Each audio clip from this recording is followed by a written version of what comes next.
Hi everyone, we're going to be doing a FMS assessment on my client Nick Denig. The functional movement screen will help us identify limitations and potential risks we might have. We're first going to start with the clearing test, then we're going to move to the functional movement screens. In the flexion clearing test, Nick wasn't able to touch his butt to his heels, which suggests some limitations in his lumbar extension and possibly lower back tightness.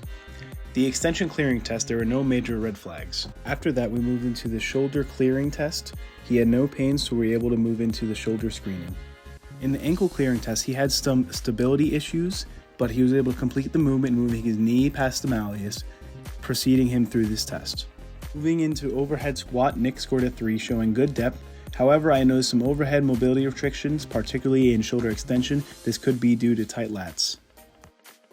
Hurdle step, he scored a 2 on both legs. He compensated by dipping at the hip to clear the hurdle. This indicates tight hip flexors and the tendency to rely on the lumbar extension rather than hip mobility.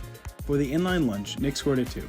He showed a very quad dominant movement pattern, which is due to anatomical factors or lack of glute engagement. We'll focus on improving his posterior chain activation to balance this out.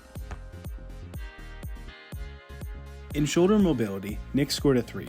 He is within one hand's length of the client, but the shoulder mobility was more limited on the right side, comparing 16 centimeters to 10 centimeters when you look at the clips. For the active straight leg raise, he scored a 2. He reached the patella, but showed tight hamstring. When slightly bending his leg, he could achieve a 3, indicating flexibility restrictions. On the trunk stability push-up, he scored a 3. He showed progression through his stability over time. On the rotary stability, he also scored a 3. He had some slight instabilities initially. Over time, he improved. Nick's total score was a 18 on the FMS score, which is a great result.